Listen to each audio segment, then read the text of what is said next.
ஆபிராமுடைய மனைவியாகிய சாராய்க்கு பிள்ளையில்லாதிருந்தது.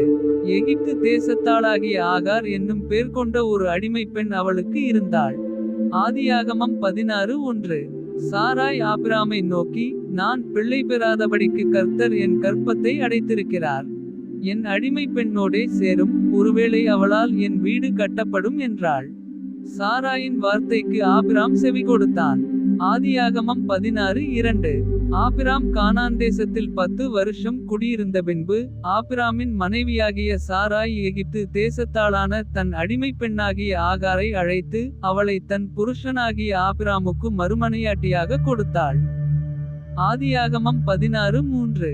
அவன் ஆகாரோடே சேர்ந்தபோது அவள் கர்ப்பந்தரித்தாள். அவள் தான் கர்ப்பவதியானதை கண்டபோது தன் நாச்சியாரை அற்பமாக எண்ணினாள். ஆதியாகமம் 16:4. அப்பொழுது சாராய் ஆபிராமை நோக்கி, எனக்கு நேரிட்ட அநியாயம் உமது மேல் சுமரும். என் அடிமைப் பெண்ணை உம்முடைய மடியிலே கொடுத்தேன்.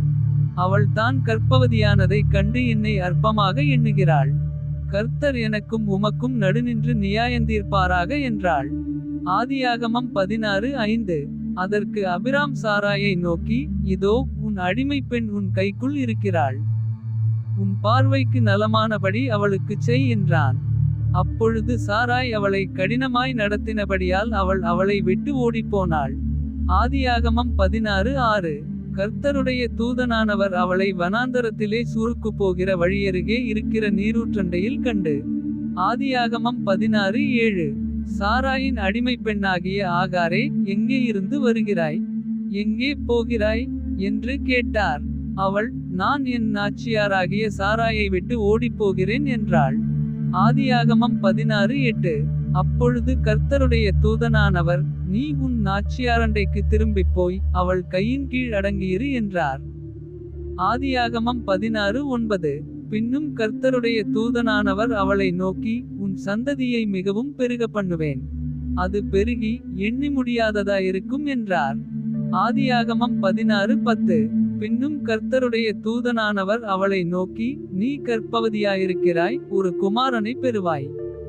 கர்த்தர் உன் அங்கலாய்ப்பை கேட்டபடியினால் அவனுக்கு இஸ்மவேல் என்று பேரிடுவாயாக. ஆதியாகமம் 16:11. அவன் துஷ்ட மனுஷனாயிருப்பான். அவனுடைய கை எல்லாருக்கும் விரோதமாகவும் எல்லாருடைய கையும் அவனுக்கு விரோதமாகவும் இருக்கும். தன் சகோதரர் எல்லாருக்கும் எதிராக குடியிருப்பான் என்றார். ஆதியாகமம் 16:12. அப்பொழுது அவள், என்னை காண்பவரை நானும் இவ்விடத்தில் கண்டேன் அல்லவா என்று சொல்லி, தன்னோடே பேசின கர்த்தருக்கு நீர் என்னை காண்கின்ற தேவன் என்று பேரிட்டாள். ஆதியாகமம் 16:13. ஆகையால் அந்த துறவு பெயர் லாகாயிரோயி என்னப்பட்டது. அது காதேசுக்கும் பாரேத்துக்கும் நடுவே இருக்கிறது. ஆதியாகமம் 16:14. ஆகார் ஆபிராமுக்கு ஒரு குமாரனை பெற்றாள். ஆபிராம் ஆகார் பெற்ற தன் குமாரனுக்கு இஸ்மவேல் என்று பேரிட்டான். ஆதியாகமம் 16:15. ஆகார் ஆபிராமுக்கு இஸ்மவேலை பெற்றபோது ஆபிராம் 86 வயதாயிருந்தான். ஆதியாகமம் 16:16.